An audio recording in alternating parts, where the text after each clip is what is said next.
Hey guys, Angel here, and we're going to be going over the questions within the Chapter 5 RQ in this playlist.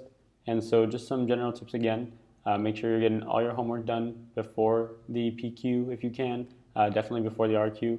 But also make sure you're not copying the answers straight out of the solutions manual. I know it's very tempting, but the homework is just about the best practice you'll have. It does take hours, but it is very, very useful. And so, drink the coffee, give up the night, give up the Netflix binging, and do the homework. It's very, very useful. Okay, so let's go ahead and get started.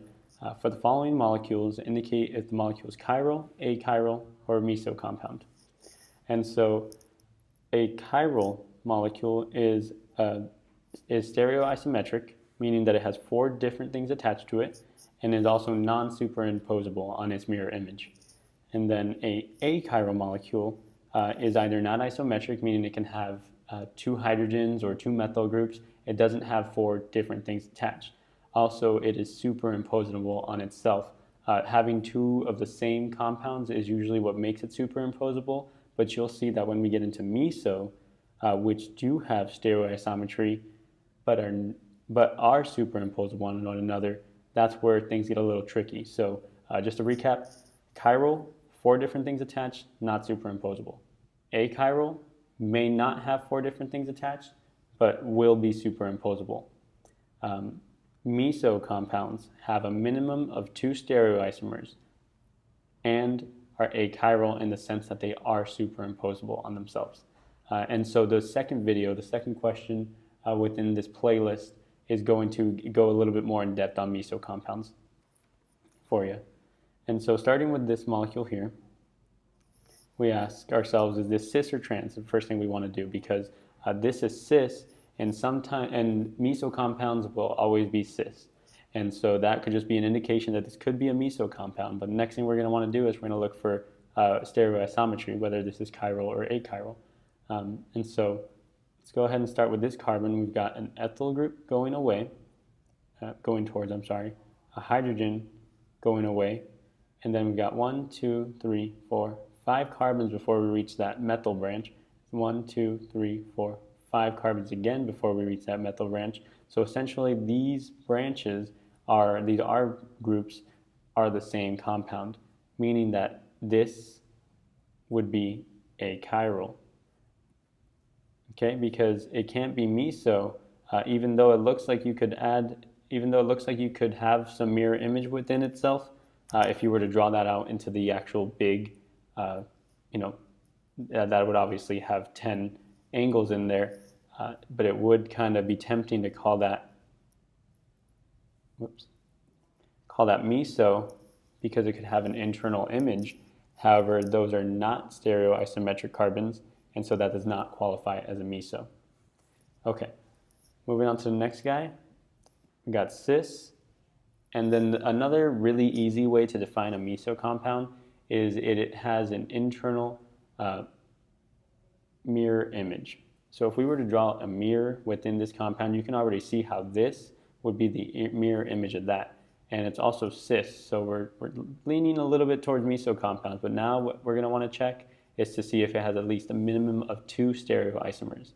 And so we're going to look at this carbon here, and we've got a methyl group going away from you. Got a hydrogen going towards you, that's 2. You got 1, 2, 3, 4 before reaching that methyl, 1, 2, 3 before reaching that next methyl. So those are different branches, and so we do have stereoisometry. So let's check on that. And then same thing here, check on that because it's the same essentially. And so we've got internal mirror image plus minimum of 2 stereoisomers. We got a meso compound. All right.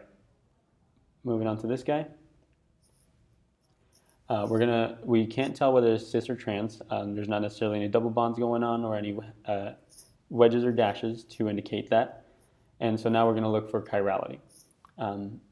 Starting at this guy here, we can see that we've got 2 methyl groups coming off. So when there's 2 different things, they are achiral. 2 of the same compounds, it is achiral. So there is no stereoisometry there. Let's look at this guy. We've got a methyl group, an ethyl group, and then an isobutyl group, and then a hydrogen. And so we have 4 different things attached. And so we do have stereoisometry there. It is a chiral carbon, and so it is chiral. Even though this is achiral here, no stereoisometry going on there, the fact that we have at least one means that its configurations are going to react differently in the body, or it's just going to have different chemical properties. And then this is not a meso compound. There's no internal plane of symmetry. Okay, so now that we've got those out of the way, I've actually also added some other ones here for you, because some of your other practice RQs are going to have different perspectives to use, and so we're just going to get some extra practice in while we're at it. So for these guys, including the chair conformation here, usually what I like to do is and hopefully you can see that, there you go. What I like to do is turn them into the just line angle structure, because that way I can kind of see it a little easier. So if we were to start off with this guy, the very first thing we're going to want to do is whether this is cis or trans. So we've got at our first carbon, we got 1 is going to be equatorial, which is going to be E. And we've got our second carbon, third carbon, fourth carbon, also equatorial. So we're looking at a 1,4-E. And then just a heads up, if this had been a methyl group up here going directly up, that would have been axial, or going directly down would have been axial.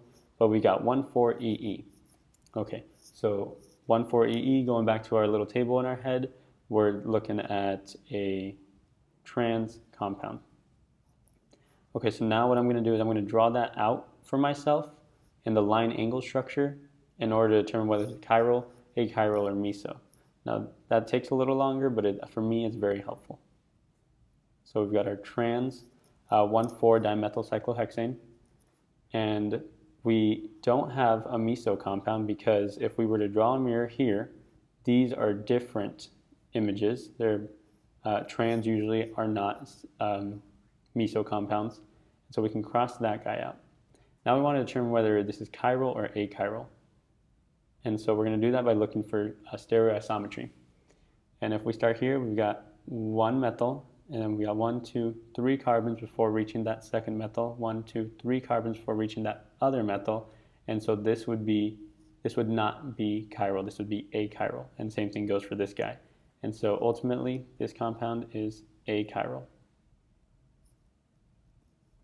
Okay, let's go ahead and do the next one. And so same thing, we're going to determine whether this is cis or trans. And we've got a 1E, and 2, 3, 3E. So we got a 1,3-EE compound. And so that would be a cis compound. So now I'm going to go ahead and draw that out. And then 1,3 cis, so you can choose wedges or dash, whatever you prefer. And so just by looking at this compound, I can kind of already imagine that mirror image here, that internal plane of symmetry. And so I'm leaning a little bit towards meso, but now we're going to want to make sure that we always check to see whether it has minimum of 2 stereoisomers. So this carbon here, I'll use a different color. This carbon here has a methyl group. It's got 1, 2 carbons before reaching that next methyl, 1, 2, 3, 4 carbons before reaching that same methyl. And so we do have stereoisometry on both of these. And so our answer would be a meso compound.